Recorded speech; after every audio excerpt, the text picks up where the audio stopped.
The thing about humans is that they make absolutely no sense. I mean it. None. Zip. Zero logical processing units firing in those squishy organic brains of theirs. My name is Vrel, and I work security at the Kepler Station trading hub. Been doing it for 6 cycles now, which makes me practically ancient in this job.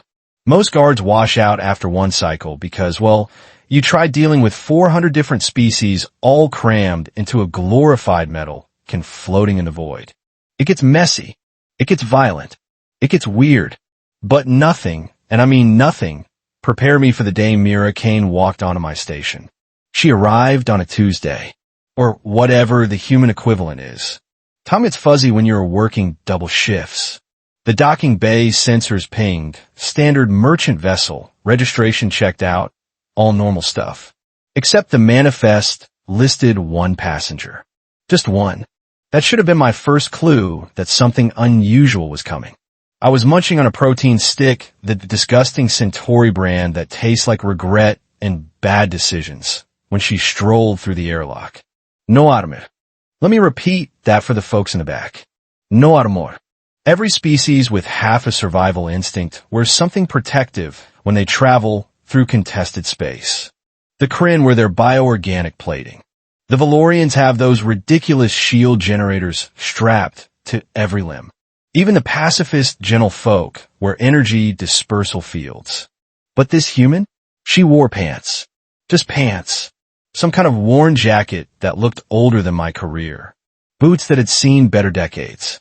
And she carried nothing except a small pack slung over one shoulder. My secondary eyes nearly popped out of my skull. She was maybe 5'7" in human measurements, which my translator helpfully provided. Brown hair pulled back in something humans call a ponytail. Skin that bronze color some of them get from their sun. And her eyes. Oh, those eyes. They were the color of earth forests, apparently. Green with little flecks of gold. But it was not the color that made my mandibles click nervously. It was the look in them. Calm. Confident. Almost amused. Like she knew something the rest of us did not. My partner, Gorth, a Mandalorian-class enforcer who could bend steel with his bare appendages, actually took a step backward when she glanced his way. Did you just... I started. Shut up, Gorth rumbled. The human smiled. Actually smiled. Then she walked past us like we were furniture. Now here is where it gets interesting. The station was packed that day. We had a Kryn war party passing through, 12 of their finest warriors, each one standing 8 feet tall with fangs that could punch through starship hull plating. Nasty customers. They had been causing problems all morning, picking fights, breaking equipment, generally being the kind of nightmare that made me question my career choices. Their leader, some guy whose name translated to renders flesh from bone or something equally cheerful, was currently blocking the main corridor. He and his buddies had formed a wall of muscle, scale, and terrible attitude. Mira Kane walked straight toward them. Oh no, I whispered. Oh no. Gorth grabbed his stun baton. Should we intervene? And do what?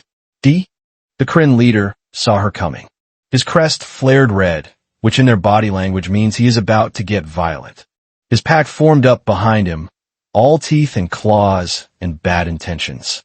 The human did not slow down. She did not speed up either. She just walked. Steady. Even. Like she was taking a stroll through a park instead of heading directly toward 12 apex predators who kill for entertainment. 20 feet away. 15. 10. The Kryn leader opened his mouth, probably to say something threatening in that gargling language of theirs. But then he stopped. His crest flattened. His eyes widened. And then, I swear on my grandmother's egg clutch, he stepped aside. Just moved. Right out of her way. His entire war party followed suit, parting like water around a stone. Mira Kane walked through the gap without acknowledging them. Did not even look in their direction. Just kept walking with that same steady pace, her boots making soft sounds on the deck plating. The Kryn warriors watched her go. Silent. Respectful. One of them, a younger fighter, started to growl. The leader smacked him across the head, so hard I heard the impact from 30 feet away. What, Gorth said slowly, just happened? I have no idea, but I was about to find out. Because over the next 3 days, it happened again. And again, and again. The Valerian mercenary crew that had been threatening vendors? They saw Mira in the marketplace and suddenly found urgent business elsewhere. The Screeth Hive Collective, whose species literally has no concept of fear. They gave her a wide berth in the food court. Even the station AI started routing cleaning drones around wherever she was standing. She never threatened anyone, never even raised her voice. She bought supplies, ate meals, read actual physical books in the observation lounge. Normal stuff, boring stuff. But everywhere she went, predators recognized something. I finally got curious enough to do something stupid. I pulled her file. Mira Kane, human, former Earth military, Special Operations Division, deployed to 17 conflict zones, 43 confirmed combat engagements. Survival rate of her unit was 98%, which in military terms might as well be magic. Retired 5 years ago. Now she travels. Just travels. The file had a note at the bottom, added by some bureaucrat at Galactic Registry. It said, recommend observation protocols. Subject displays unusual threat assessment markers. I snorted. Unusual was one way to put it. That evening, I found her in the observation deck, staring out at the stars. I probably should have left her alone. Should have minded my own business. But curiosity killed the Kryn, or however that saying goes. Excuse me, I approached carefully. Miss Kane? She turned, and that small smile appeared again. Just Mira is fine, she said. Her voice was soft but clear, like someone who never needed to shout to be heard. My translation implant picked up the subtle harmonics in human speech. There was something else there, underneath the words. Something my primitive brain stem recognized, even if my conscious mind did not. I am Vrel, Station Security. I was wondering if I could ask you something. You want to know why everyone moves out of my way? Direct. I appreciated that. Yes. Frankly, it is making my job easier, but also deeply confusing. You are not armed. You have not threatened anyone. You barely speak to anyone. Yet, every dangerous species on this station treats you like you are made of explosives. She turned back to the viewport, looking out at the swirling nebula beyond. You ever have a pet, Vrel? A what? An animal you keep for companionship. Yes. I had a skitter mite when I was young. Tiny thing, mostly harmless. Did it ever bite you? Once. When I accidentally stepped on its tail. And what did you do? I thought back. Nothing really. It was scared. I understood that. Exactly. She tapped the viewport glass gently.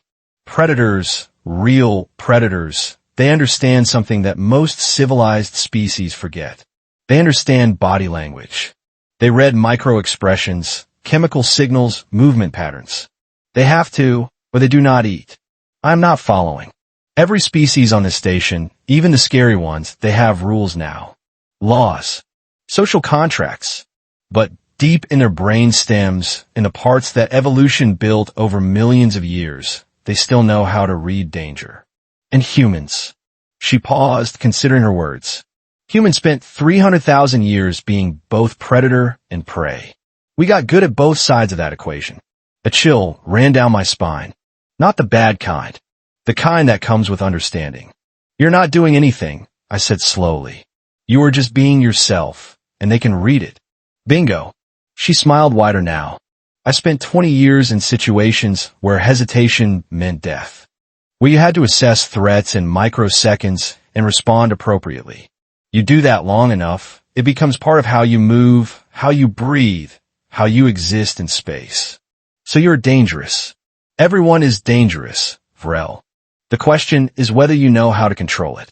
She finally looked at me fully, and I understood what the Kryn leader had seen. There was no aggression in her eyes. No threat. But there was absolute certainty. Confidence without arrogance. Capability without cruelty. She was a person who knew exactly what she could do and had made peace with it. The Kryn warrior, I said, renders flesh from bone. He has killed dozens in combat. I'm sure he has. He stepped aside for you. Because he recognized another soldier. Someone who has been where he has been. And he is smart enough to know that starting a fight with someone like that, in a confined space, with limited exits, is a terrible idea. Not because he would definitely lose, but because even if he won, the cost would be too high. Gorth chose that moment to join us, his heavy footsteps announcing him before he arrived. Vrel, we have a situation. The Screeth Hive is arguing with a Valerian shipping crew over docking priority. It is getting heated. I sighed. This was going to be messy. The Screeth do not back down. Ever. It is not in their biology. And the Valorians would rather die than show weakness. Want some help? Mira asked casually. You are a civilian.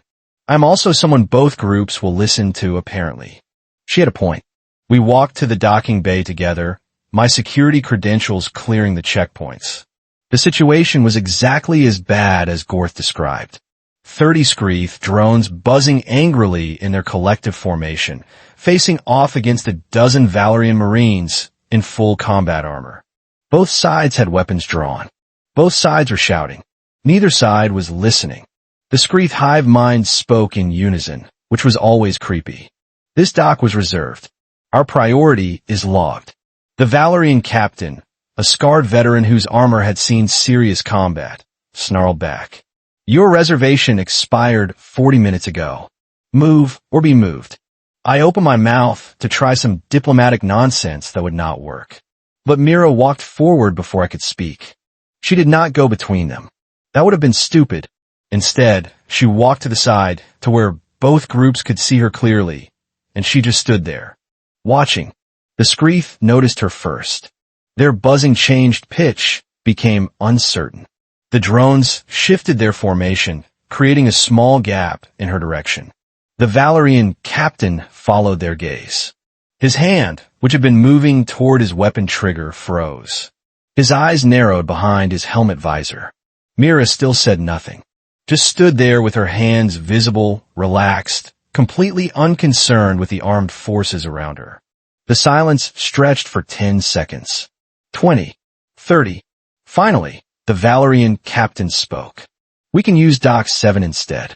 Our cargo is not time-sensitive. The Screeth hive mind hummed. Acceptable.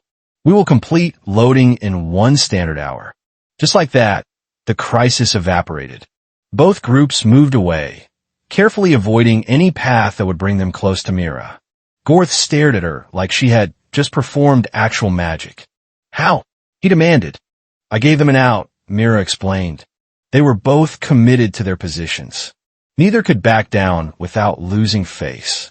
But when I showed up, I became the unknown variable, the bigger threat. Suddenly, compromising with each other seemed smarter than finding out what I might do. But you are not going to do anything. They do not know that. Her eyes twinkled with amusement. And the beauty of reputation is that I do not have to do anything. Their instincts do the work for me. I laughed. Could not help it. Here was this unarmed human who had somehow turned evolutionary survival instincts into a peacekeeping tool.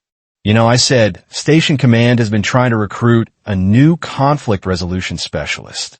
The pay is terrible, but the benefits are decent. I am retired. You could get free docking. She considered this seriously. How free are we talking? Very free. Tempting. She looked around the station, at the hundreds of species moving through the corridors, the complex dance of trade and culture and barely controlled chaos. But I think I will keep traveling. Someone has to make sure the predators play nice out there.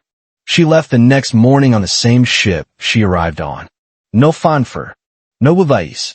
Just a nod to me and Gorth as she walked back through the airlock. The station felt different after she left. Quieter somehow. The Kryn War party departed 6 hours later, unusually polite in their departure protocols. The Screeth hive actually thanked my staff for a service. Even the Valorians left a positive review. Gorth and I were doing our evening rounds when he finally asked the question, do you think there are more humans like her out there? I thought about Earth. A whole planet full of apes who climbed down from trees and decided to hunt everything that moved. Who went from stone tools to starships in the blink of an evolutionary eye. Who sang and laughed and cried and killed with equal passion. Yeah, I said, I think there probably are. That is terrifying. or comforting. Depends on whether they like you. We finished our rounds in silence. But I kept thinking about Mira Kane, traveling the stars with nothing but a backpack and 300,000 years of evolution backing her up. No armed. No noise. Just a human being human. And somehow, that was enough to make every predator in the galaxy recognize her instantly. Funny how that works. So what did you think? Did this story surprise you? Let me know your thoughts in the comments below. If you enjoyed this sci-fi story, please hit the like button. It really helps the channel grow. And don't forget to subscribe for more mind-blowing science fiction stories every week. Turn on the notification bell so you never miss an upload. Thanks for watching, and I'll see you in the next story.